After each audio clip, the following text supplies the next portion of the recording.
तन्देवं पितरं पतिं गुरुतमं वन्दे रमावल्लभं लसतु श्रीमदानन्दतीर्थेन्दुर्नोरुदम्बरे यद्वचश्चन्द्रिका स्वान्तसन्तापं विनिकृतति पदवाक्यप्रमाणज्ञान् प्रतिवादिमदच्छिदः प्रतिप्रम्यशिरसा गुरून् व्याकरिष्ये यथाबोधं विष्णुतत्त्वविनिर्णयं सदागमैकविज्ञेयं समतीतक्षराक्षरम् नारायणं सदा वन्दे निर्दोषाशेषसद्गुणम्. ಈಗ ಪ್ರಾಮಾಣ್ಯಂ ಸ್ವತ ಏವ ಅನ್ಯಥಾ ಅನವಸ್ಥಾನಾತ್ ಅಂತ ಪ್ರಾರಂಭ ಆಯಿತು. ಆ ಅನವಸ್ಥಾ ದೋಷ ಹೇಗೆ ಬಂತು, ಪ್ರಾಮಾಣ್ಯ ಸ್ವತಃ ಏವ ಅಂದ್ರೆ ಏನು, ಅದನ್ನೆಲ್ಲ ನೋಡ್ತಾ ಬಂದ್ವಿ. ಅದ್ರ ಮುಂದಿಂದ ಆಗಬೇಕು ಅಂತ ಅನ್ಕೊಳ್ತೀನಿ, ಹೌದಾ? ಅದ್ರ ಮುಂದಿಂದು ಅಂದ್ರೆ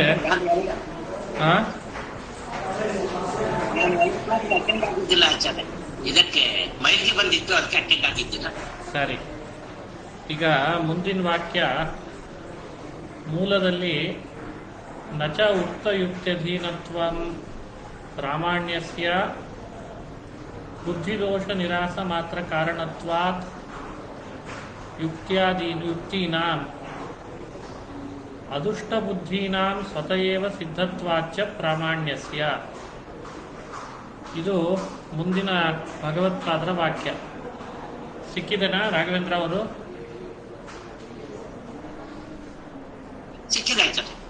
ಅದನ್ನೇ ಹೇಳಿಸ್ತೀನಿ, ಹೇಳ್ರಿ. ಇವತ್ತು ಸ್ವಲ್ಪ ಮಾಡಿರ್ತೀನಿ, ನಾಳೆ ಸ್ವಲ್ಪ ವಿಸ್ತಾರ ಮಾಡಿದ್ರೆ ಆಯ್ತು.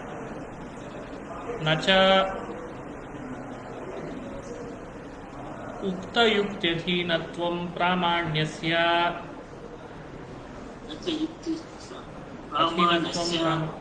ಬುದ್ಧಿದೋಷ ನಿರಾಸ ಮಾತ್ರ ಕಾರಣತ್ವಾತ್ ಯುಕ್ತೀನಾಂ ಅದೃಷ್ಟಬುದ್ಧೀನಾಂ ಸ್ವತಃ ಏವ ಸಿದ್ಧತ್ವಾಚ್ಚ ಪ್ರಾಮಾಣ್ಯಸ್ಯ. ಇದಿಷ್ಟು ಭಗವತ್ಪಾದರ ವಾಕ್ಯ. ಇದರ ಅರ್ಥ ಏನು? ನನು ಅಪೌರುಷೇಯತ್ವಾದ್ ವೇದಸ್ಯ ಇತಿ ಅಪೌರುಷೇಯತೆಯ ನಿರ್ದೋಷತ್ವೇನ ವೇದಸ್ಯ ತತಯೇವ ತಜ್ಜನ್ಯ ಜ್ಞಾನಸ್ಯಾಪಿ ಪ್ರಾಕ್ ಪ್ರಾಮಾಣ್ಯಂ ಅನುಮಿತಂ ತತ್ ಕಥಮಿದಾನೀಂ ಪ್ರಾಮಾಣ್ಯಂ ಚ ಸ್ವತಃ ಇತ್ಯುಚ್ಯತೆ ಇತ್ಯತಃ ನ ಚೇತಿ. ಸಹಜವಾದ ಪ್ರಶ್ನೆ ನೋಡ್ರಿ.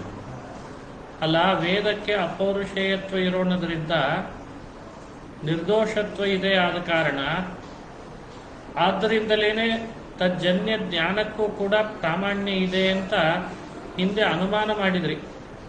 ನಿರ್ದೋಷತ್ವೇನ ಅನುಮಾನ ಮಾಡಿದ್ರಿ ಪ್ರಾಮಾಣ್ಯ ಜನ್ಯತ್ವವನ್ನು. ಈಗ ನೋಡಿದ್ರೆ ಪ್ರಾಮಾಣ್ಯಂ ಸ್ವತಃ ಅಂತ ಭಗವತ್ಪಾದರು ನೀವೇ ಹೇಳಿದ್ರಿ. ಪ್ರಾಮಾಣ್ಯಂ ಸ್ವತಃ ಅನ್ನೋದು ಸರಿನೋ, ಅಥವಾ ಪ್ರಾಮಾಣ್ಯಕ್ಕೆ ನಿರ್ದೋಷತ್ವೇನ ವೇದವನ್ನ ನಿರ್ದೋಷ ಆದದ್ರಿಂದ ತಜ್ಜನ್ಯ ಜ್ಞಾನ ಪ್ರಾಮಾಣ್ಯ ಅಂತ ಅನುಮಾನ ಮಾಡಿದ್ದು ಸರಿನೋ? ಪ್ರಾಮಾಣ್ಯಂ ಸ್ವತಃ ಅಂತಾದರೆ ವೇದಜನ್ಯವಾದಂತಹ ಜ್ಞಾನಕ್ಕೆ ಪ್ರಾಮಾಣ್ಯವೂ ಕೂಡ ಸ್ವತಃನೇ ಇರಬೇಕು. ಹೇಗೆ ಕೂಡಿಸ್ಲಿಕ್ಕೆ ಸಾಧ್ಯ ಅಂತ ಪ್ರಶ್ನೆ. ಅದಕ್ಕೆ ಉತ್ತರ ಕೊಡ್ಲಿಕ್ಕೆ ನಚ ಇತಿ ನಚ ಉಕ್ತಯುಕ್ತ್ಯಧೀನತ್ವಂ ಪ್ರಾಮಾಣ್ಯಸ್ಯ ಅಂತಂದು. ಪ್ರಾಮಾಣ್ಯ ಹಿಂದೆ ಹೇಳಿದ ಯುಕ್ತಿಯಿಂದ ಹುಟ್ಟೋದು ಅಂತ ತಿಳಿಬಾರದು. ಪ್ರಾಮಾಣ್ಯಸ್ಯ ಇತಿ ವಿಷಯೇಣ ವಿಷಯಿಣೋ ಜ್ಞಾನಸ್ಯ ಉಪಲಕ್ಷಣ. ವಿಷಯದಿಂದ ವಿಷಯಿಯನ್ನು ಉಪಲಕ್ಷತೆಯ ಇಟ್ಟುಕೊಳ್ಬೇಕು. ಜ್ಞಾನವನ್ನು ಕೂಡ ವಿಷಯ ಹೇಳಿದಾಗ ಹೇಳಲಿಕ್ಕೆ ಬರ್ತದೆ, ಯಾಕಂದ್ರೆ ವಿಷಯಿ ಭಾವ ಸಂಬಂಧ ಇರೋದರಿಂದ.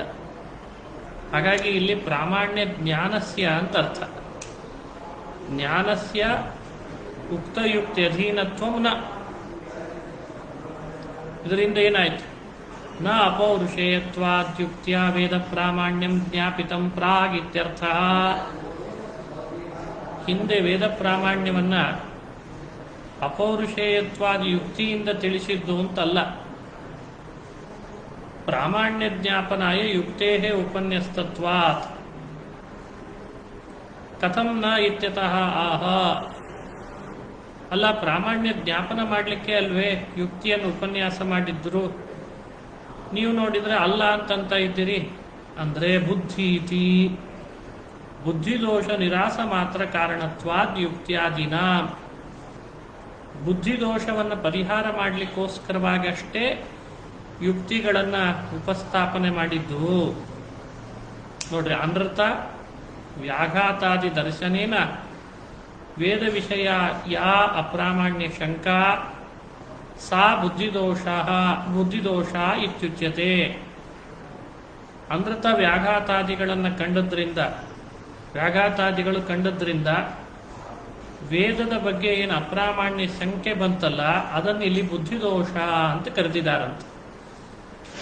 ಆ ಬುದ್ಧಿದೋಷ ನಿರಾಸ ಮಾಡಲಿಕ್ಕೆ ಯುಕ್ತಿನೇ ಬೇಕು. ಅದಕ್ಕೋಸ್ಕರ ಯುಕ್ತಿಯನ್ನು ಹೇಳಿದ್ದೇ ಹೊರತು ಪ್ರಾಮಾಣ್ಯವನ್ನು ವೇದಕ್ಕೆ ಸಮರ್ಥನೆ ಮಾಡಲಿಕ್ಕೆ, ಪ್ರಾಮಾಣ್ಯ ಆ ಯುಕ್ತಿಯಿಂದ ತಿಳಿಸ್ಲಿಕ್ಕೆ ಹೇಳಿದ್ದಲ್ಲ. ಅಯಮಭಿಸಂಧಿ ಸಾಕ್ಷೇವ ಜ್ಞಾನಂ ತತ್ ಪ್ರಾಮಾಣ್ಯಂಚ ವಿಷಯೀಕರ್ತು ಕ್ಷಮಃ. ಯಾವತ್ತಿದ್ರೂ ಸಾಕ್ಷಿನೇ ಜ್ಞಾನ ಹಾಗೂ ತತ್ ಪ್ರಾಮಾಣ್ಯವನ್ನು ವಿಷಯೀಕರಿಸಲಿಕ್ಕೆ ಸಮರ್ಥವಾದದ್ದು. ಕಿಂತು ಕಾರಣಾಂತರ ಉಪನಿಪಾತಜೇನ ಮನಸಾ ಅಪರಾಧೇನ ಪ್ರತಿಬದ್ಧೋ ಜ್ಞಾನ ಮಾತ್ರಂ ಗೃಹೀತ್ವಾ ತತ್ ಪ್ರಾಮಾಣ್ಯ ಗ್ರಹಣಸ್ಯ ನ ಇಷ್ಟೇ. ಕಾರಣಾಂತರ ಏನಾದರೂ ಇದ್ದಾಗ ಮನಸ ಅಪರಾಧೇನ ಪ್ರತಿಬದ್ಧ, ಮನೋ ಅಪರಾಧ ಅಂತಿರ್ತದೆ. ಇಲ್ಲಿ ಮಾನಸ ಅಪರಾಧ ಅಂತಿರಬೇಕು ಪಾಠ. ಮನಸ ಅಪರಾಧ ಅಂತ ಆಗಲ್ಲ. ಮಾನಸ ಅಪರಾಧೇನ ಪ್ರತಿಬದ್ಧ. ಮಾನಸ ಅಪರಾಧ ಅಂತ ಅಂದ್ರೆ ಅಪ್ರಾಮಾಣ್ಯ ಶಂಕೆ ಒಂದು ಮಾನಸ ಅಪರಾಧ.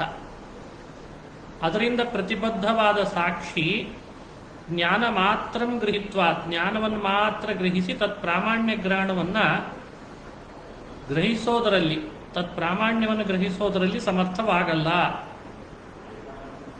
ಇದಕ್ಕೊಂದು ಉದಾಹರಣೆ ಕೊಡ್ತಾರೆ.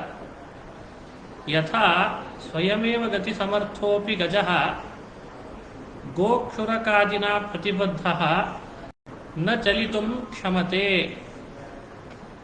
ಸ್ವಯಮೇವ ಗತಿ ಸಮರ್ಥವಾಗಿದೆ ಆನೆ, ಆದರೆ ಗೋಕ್ಷುರಕ ಏನಾದರೂ ಮಧ್ಯದಲ್ಲಿ ಬಿದ್ದಿತ್ತು ಅಂತಾದರೆ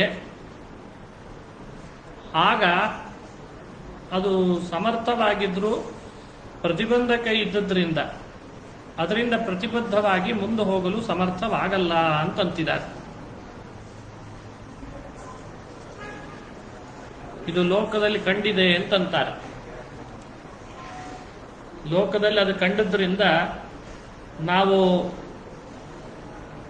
ಆನೆ ಎಷ್ಟೇ ಸಮರ್ಥವಾದರೂ ಅದು ಮುಂದೆ ಹೋಗ್ಲಿಕ್ಕಾಗ ಅದು ಮುಂದೆ ಹೋಗಲ್ಲ. ಅದು ಪ್ರತಿಬಂಧಕ ಇದ್ದಾಗ ಮುಂದೆ ಹೋಗಲ್ಲ ಅಂತ. ಬೇರೆ ಸಮಯದಲ್ಲಿ ಹೋಗ್ತದೆ, ಪ್ರತಿಬಂಧಕ ಇದ್ರೆ ಮಾತ್ರ ಮುಂದೆ ಹೋಗಲ್ಲ ಅಂತಂತಿದ್ದಾರೆ. ಗೊತ್ತಾಗ್ತದ? ಗೋಕ್ಷುರ ಕ್ಷುರಕ ಅಂದ್ರೆ ಈ ಜಾಲಿ ಮುಳ್ಳು ಅಂತಂತಾರಲ್ಲ, ತುಂಬಾ ದೊಡ್ಡ ದೊಡ್ಡದಾಗಿರ್ತದೆ, ತುಂಬಾ ಚೂಪಾಗಿರ್ತದೆ. ಗೋಕಂಠಕೋ ಗೋಕ್ಷುರಕ ವನಶೃಂಗಾಟ ಇತ್ಯಪಿ ಅಂತಾರೆ. ಗೋಕಂಠಕ, ಗೋಕ್ಷುರಕ ಇದೆಲ್ಲ ಮುಳ್ಳಿಗೆ ಹೆಸರು. ಮುಳ್ಳು ಬಹಳ ಬಿದ್ದಿತ್ತು ಅಂದ್ರೆ ಆನೆ ಹೇಗೆ ಹೋಗ್ಬೇಕು? ಹೋಗ್ಲಿಕ್ಕೆ ಸಮರ್ಥವಾದ ಆನೆಗೂ ಪ್ರತಿಬಂಧಕ ಯಾವುದು ಇದೆ? ಮುಳ್ಳು. ಹಾಗೆ ಸಾಕ್ಷಿ ಅದು ಆನೆ ಇದ್ದ ಹಾಗೆ. ಮಾನಸ ಅಪರಾಧ, ಅಪ್ರಾಮಾಣ್ಯ ಶಂಕ ಅನ್ನೋದು ಒಂದು ಗೋಕ್ಷುರ. ಆ ಗೋಕ್ಷುರ ಇತ್ತು ಅಂತಾದರೆ ಸಾಕ್ಷಿ ಪ್ರತಿಬದ್ಧವಾಗಿ ಜ್ಞಾನವನ್ನು ಗ್ರಹಿಸಿ ತದ್ಗತ ಪ್ರಾಮಾಣ್ಯವನ್ನು ಗ್ರಹಿಸೋದರಲ್ಲಿ ಅದು ಅಸಮರ್ಥವಾಗ್ತದೆ. ಆಗೇನು ಮಾಡಬೇಕು? ಯುಕ್ತಿ ಅನುಸಂಧಾನ ನಡಿಬೇಕು. ತತ್ರತು ಯುಕ್ತಿ ಅನುಸಂಧಾನ ಲಕ್ಷಣ ಪರೀಕ್ಷಾ ಅವಸರ. ಯುಕ್ತ್ಯನುಸಂಧಾನಾತ್ಮಕ ಪರೀಕ್ಷೆ ಆಗ ನಡೀತು ಅಂದರೆ ಮಾತ್ರ ಸಾಕ್ಷಿ ಕೆಲಸ ಮಾಡ್ತದೆ. ಸಾಚ ಬುದ್ಧಿದೋಷ ಮಾತ್ರ ನಿರಸ್ಯತಿ, ಅದು ಬುದ್ಧಿದೋಷವನ್ನು ಪರಿಹಾರ ಮಾಡ್ತದೆ. ಬುದ್ಧಿದೋಷ ಅಂದ್ರೆ ಅಪ್ರಾಮಾಣ್ಯ ಶಂಕ. ಯುಕ್ತ್ಯನುಸಂಧಾನ ರೂಪ ಪರೀಕ್ಷೆ ನಡೆದ್ರೆ ಅಲ್ಲಿ ಬುದ್ಧಿದೋಷ ಮಾತ್ರ ನಿರಾಸ ಆಯಿತು.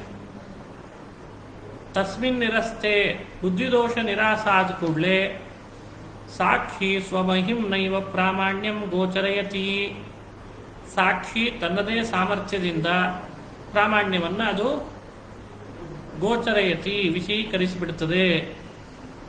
ಗೋಕ್ಷುರಕಾದ್ಯಪಸರಣೆ ಯಥಾ ಸ್ವಯಮೇವ ಗಜೋ ಗಚ್ಚತಿ, ಮುಳ್ಳು ಕಂಟಿ ಎಲ್ಲ ಅಲ್ಲಿಂದ ದೂರ ಸರಿಸಿದರೆ ದಾರಿಯಲ್ಲಿದ್ದದ್ದನ್ನ ಆನೆ ಮುಂದೆ ಸಾಕ್ತದೋ ಇಲ್ಲೋ ಹಾಗೆ. ತತಃ ಪ್ರಾಚೀನೋ ಯುಕ್ತ್ಯ ಉಪನ್ಯಾಸ ಸಾಕ್ಷಿಣ ಪ್ರಾಮಾಣ್ಯಗ್ರಹಣ ಪ್ರತಿಬಂಧಕ ಬುದ್ಧಿದೋಷ ನಿರಾಸಾರ್ಥಮೇವ ಕೃತೋ ನತು ಪ್ರಾಮಾಣ್ಯ ಜ್ಞಾಪನಾರ್ಥಂ ಇತಿ ನ ಪೂರ್ವೋತ್ತರ ವಿರೋಧ. ಹಾಗಾಗಿ ಹಿಂದೆ ಮಾಡಿದ ಯುಕ್ತಿಗಳ ಉಪನ್ಯಾಸ ಅದು ಪ್ರತಿಬಂಧಕ ರೂಪ ದೋಷ ನಿರಾಸಕ್ಕೋಸ್ಕರ, ಪ್ರಾಮಾಣ್ಯ ಗ್ರಹಣ ಪ್ರತಿಬಂಧಕ ದೋಷ ನಿರಾಸಕ್ಕೋಸ್ಕರ ಮಾಡಿದ್ದೇ ಹೊರತು ಪ್ರಾಮಾಣ್ಯ ಜ್ಞಾಪನಕ್ಕೋಸ್ಕರ ಮಾಡಿದ್ದಲ್ಲ, ಪ್ರಾಮಾಣ್ಯ ಜ್ಞಾಪನಾರ್ಥ ಅಲ್ಲ. ಹೀಗೆ ಪೂರ್ವೋತ್ತರ ವಿರೋಧ ಪರಿಹರಿಸಿಕೊಳ್ಬೇಕು. ಇದು ಈ ವಾಕ್ಯದಿಂದ ನಾವು ತಿಳಿಬೇಕಾದ ಅಂಶ ಅಂತ ಹೇಳಿದ್ದಾರೆ. ಇನ್ನು ಉದಯನರು ಹೇಳುವ ಕೆಲವು ಅಭಿಪ್ರಾಯವನ್ನು ಮುಂದೆ ನಿರಾಕರಿಸ್ತಾರೆ. ಅದನ್ನು ಮತ್ತೆ ನಾಳೆ ನೋಡೋಣ. ಏನಾದರೂ ಪ್ರಶ್ನೆ ಇತ್ತಾ?